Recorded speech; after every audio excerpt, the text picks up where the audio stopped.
फर्रुखाबाद में गंगा और रामगंगा के जलस्तर को लेकर लगातार इन दिनों फर्रुखाबाद जिले के तराई इलाकों में बाढ़ का प्रकोप बना हुआ है। वहीं अगर बात करें गंगा और रामगंगा के तराई इलाकों में, तो अब धीरे धीरे पानी ने कम होना शुरू कर दिया है। बीते दिनों गंगा और रामगंगा के बढ़े जलस्तर ने गंगा के तराई इलाकों में भीषण तबाही मचाई थी, जिसके बाद अब रामगंगा और गंगा का जलस्तर धीरे धीरे कम होता हुआ नजर आ रहा है। 20 अगस्त की अगर बात करें तो गंगा नदी का आज का जलस्तर खतरे के निशान से 20 सेंटीमीटर ऊपर पहुंचा हुआ है।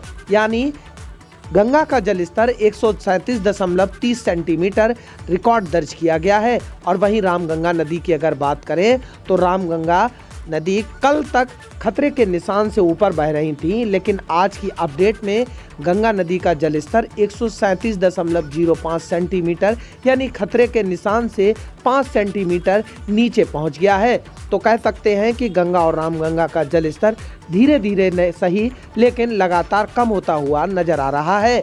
अब गंगा नदी में अगर पानी छोड़े जाने की बात करें तो गंगा नदी में नरौरा बांध से 1,34,584 क्यूसेक पानी गंगा नदी में आज छोड़ा गया है।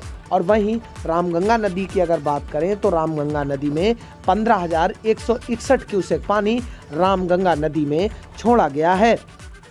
बीते कई दिनों से लगातार गंगा और रामगंगा फर्रुखाबाद जिले में खतरे के निशान से ऊपर बहकर तराई इलाकों में विकट परिस्थितियां पैदा कर रही थीं, लेकिन अब लगातार धीरे धीरे जलस्तर कम होने के बाद जो मुश्किलें थीं बाढ़ प्रभावित लोगों की, उनका धीरे धीरे मुश्किल कहीं न कहीं कम होती हुई दिखाई दे रही है। Bureau report, UP TV news.